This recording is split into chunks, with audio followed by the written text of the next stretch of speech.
welcome back for part 2 of the programme.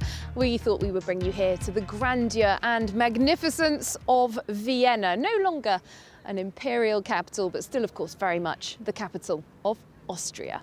Now, this is a country that is one of the European Union's wealthier member states. It's been a member since 1995 and was a founding member of the euro currency. Austrians are going to be going to the polls themselves on October 15th to elect a new parliament. Now, just last year, another election here made headlines all around the world. That's because a candidate from the far right came in second behind the Greens-backed independent Alexander van der Bellen on a split of 54 to 46%. Well, this time around, it's a candidate from the centre-right who's predicted to become the next chancellor. At age just 31, he is somewhat of a political novice. He's also accused by some of borrowing rather heavily himself from the far right. His name is just about everywhere at the moment. So who is Sebastian Kurz? Our reporter Luke Brown has been to find out more. Sebastian Kurz is a politician in a hurry. At 31 years of age, he's on course to become the next Chancellor of Austria. His youth and energy, as well as a lot of handshakes, are proving to be vote winners, as is his promise to defend Austrian sovereignty.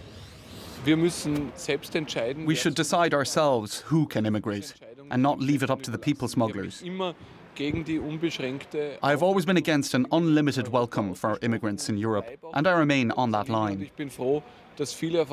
I am happy that at a European level, many people are changing their opinion on this question and are following our position.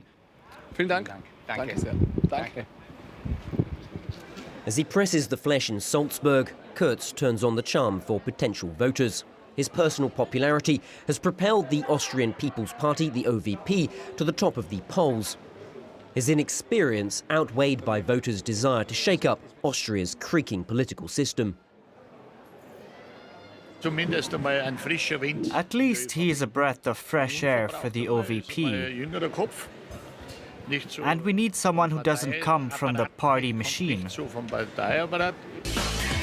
Sebastian Kurz's ambitions have been clear for some time. Less than a decade ago, he headed up the party's youth wing, and he became Europe's youngest foreign minister at just 26. Earlier this year, he seized the leadership of the People's Party. And while he may have shaken up Austrian politics, comparisons with France's President Emmanuel Macron are misleading. Sebastian Kurz is at odds with European moderates on issues like migration. He was a vocal critic of Angela Merkel's welcome to refugees in 2015. Now, for many political observers, he is actively wooing voters of Austria's far-right Freedom Party, the FPO. What Sebastian Kurz and the People's Party are trying to achieve is getting a bunch of the voters who are skeptical about immigration and diversity. Sebastian Kurz definitely took some of the agenda of the Freedom Party. He's presenting it in a more moderate tone, but there are strong similarities. Having shaken up his own party, Sebastian Kurz may want to go further and break a taboo in Austrian politics, enter a coalition with the far-right Freedom Party. 17 years ago, the FPO's only experience in government prompted EU sanctions, but its hardline stance on immigration policies have influenced the debate this year. Now the FPO's leader, Hans-Christian Strache, insists his rival is borrowing policies from the far right. It's nice that now, just before the election, it would seem he's now become a fan of mine. There's no other way of describing it. He is, after all, now trying to copy my themes. But people go to the original and not the cheap copy, because they know he caused the damage and has no credibility. The far-right party has campaigned on other populist issues like wealth inequality and combating smoking bans. But at heart, its message remains profoundly xenophobic and anti-Muslim. No, Islam is not part of Austria, my dear friends. We want to prevent this Islamization of Austria, and we will achieve that.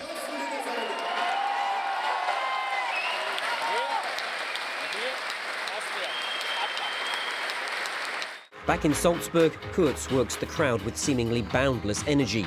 polls indicate voters back his ideas and aren't turned off by a coalition with the Freedom Party. His priority echoes that of the far right, ensuring Austria's way of life is not threatened by newcomers. We need to stop more and more immigrants from using our welfare state. And a welfare state like we have in Austria can only function if there are enough people who pay into it and there aren't too many people profiting from it. Sebastian Kurz has overhauled his party. To govern, though, he may be forced to enter a coalition with the far right, a move which could put Austria on a collision course with the European Union once again. Well, our expert guide to Austrian politics here at the Austrian Parliament building is MEP Evelyn Wagner. Very nice to meet you. Hi, nice to meet you. Thanks for having us. You're from the Social Democratic Party, which is currently in coalition with Mr. Kurz's People's Party. However, according to the polls, the Social Democrats have fallen out of favour somewhat with the voters. What's your take? It's the classic hype situation. You have when somebody new shows up. So the Conservatives have a new party leader. And that's exactly the same situation you see in so many countries. You saw it in France with Macron coming. And that's the same situation in Austria. And therefore, I hope very much that this hype more or less is fading away and the situation changes and the people's vision is not blurred anymore, but far more clear. We're just looking at Austrian politics a bit more broadly. I think we can say that it's in quite an interesting place at the moment. We've got Mr. Kurz's People's Party, centre-right, but really moving quite far along to the right of the political spectrum. At the same time, an independent president with backing from the Greens who's calling on voters to think about Europe when they go to the polls. What do you think is going on? I wished our president would be a little bit more present right now in the political debate. Of course, not interfering with the elections, it's clear, but somehow giving a message on the good values we are standing for as Democrats in Europe and in Austria. He proved himself that standing for Europe, standing for democracy, standing for a social Europe, these are values, positive values, people would take into consideration when going to the polls. Okay, well, it certainly is an interesting situation, as we've said, and I think we're better to go and find out a little bit more about what voters think about it than perhaps a traditional Austrian cafe. With pleasure, I like that. Let's go. We can have some coffee and some cake. Yes.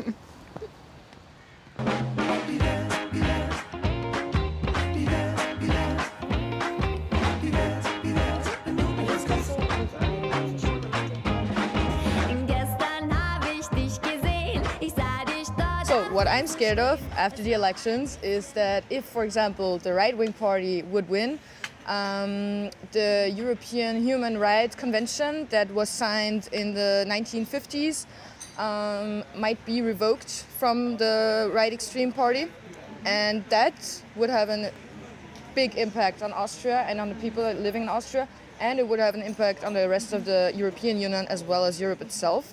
When we look at the extreme right, we are living in Austria already with this party for so many years. We had them in government.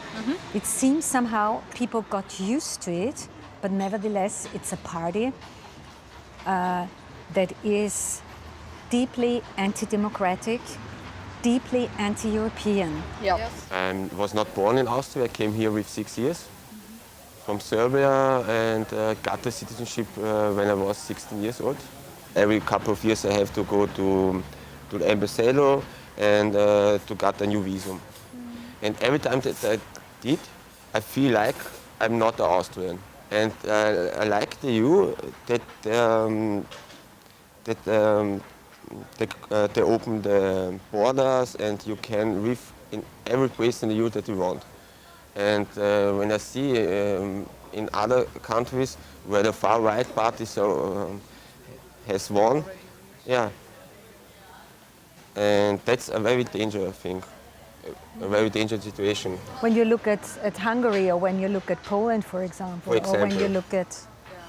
For me, it's very important to keep the neutrality of Austria in Europe, because I think that Austria has the chance to play a big role in the peacekeeping process in Europe. You have to prepare or explain to the people who live in your country that, hey, the international work together, the connections, the traveling, whatever it is, or studying abroad or whatever it is, it's only a plus. It can, like, in my opinion, it's only positive to get to know other cultures. And if you close the borders, you can't go internationally. The Austrians have to understand how important the EU is.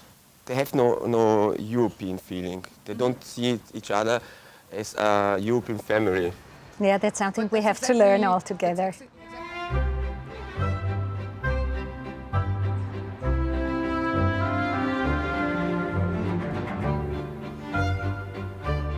As you can see, we've left the historic heart of Vienna and we have come to a neighbourhood called Altedoor now. Tell us about this neighbourhood. It's just a mixture of, first of all, international flair. We have the United Nations headquarters in Vienna. You have social housing everywhere. So middle class, everybody is living in social housing. So you're really there where Viennese people live. So it's quite typical. Okay, excellent to come here. Well, as you mentioned the United Nations, I wanted to bring up the fact that the United Nations Refugee Agency has had some words to say about the election recently. They said that they're seeing xenophobic debates going on in Austria.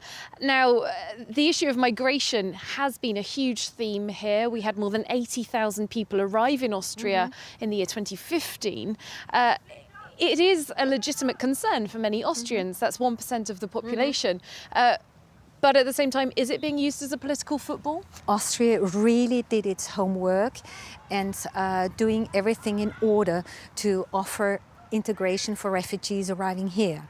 What happened afterwards is that far-right parties like FPÖ, but also ÖVP, moved more and more to the right, using this fear of something they don't know.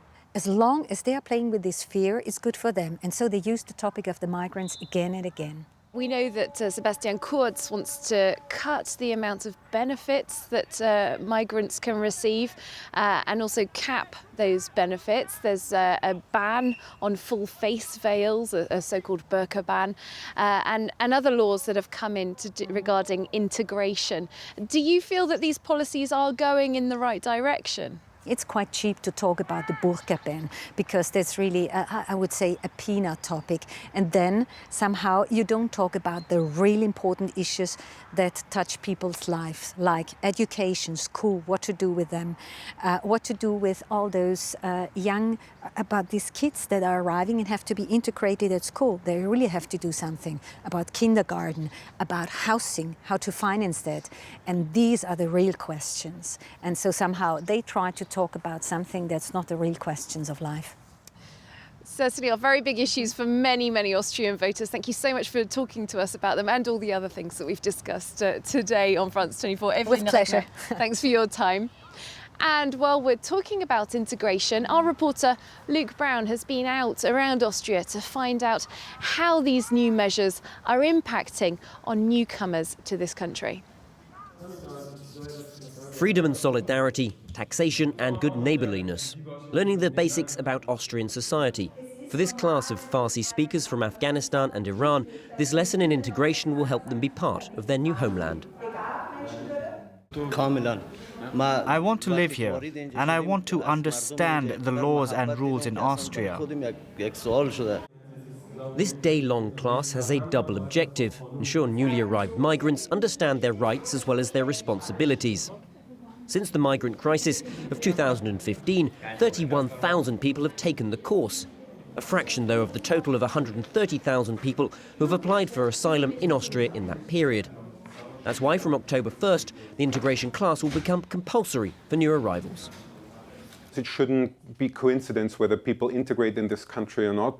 People who are here and who are going to be here in the long run, we should make sure that they're integrating as quickly as possible. The newly compulsory course is part of the new integration law. The authorities will also require asylum seekers to perform community service to prepare for the jobs market, and the full face veil will also be banned. In Vienna's multicultural Brunnenmarkt district, many find the new laws are acceptable. We are just guests here, if you see what I mean. And if some people don't like that, well, they should stay where they come from.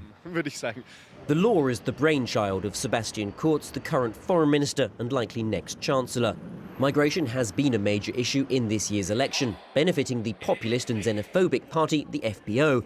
Critics say the new law stigmatizes migrants. Kurz is using the issue of migration because he does not want that FPÖ gains more voters because they are against foreigners and refugees. I'm sure that he tries to get FPÖ voters by pronouncing a politic of xenophobia.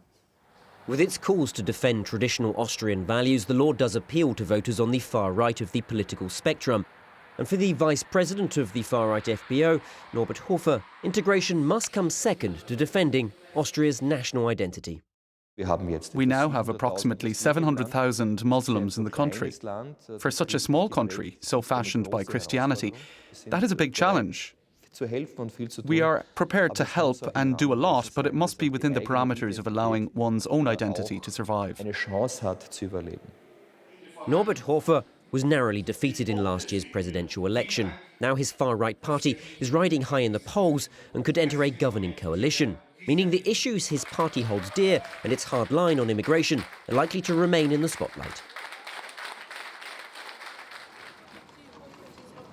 So there you have it, integration, immigration, such hot topics for so many European countries at the moment, but sure to be key themes for that upcoming election here in Austria. Don't forget, you will be able to follow full coverage of the Austrian election on France 24 on October the 15th. For now, that's it from us and this Viennese whirl through the European Union's 2 German-speaking countries. Thanks very much for being with us and see you next time for our next edition of Europe Now.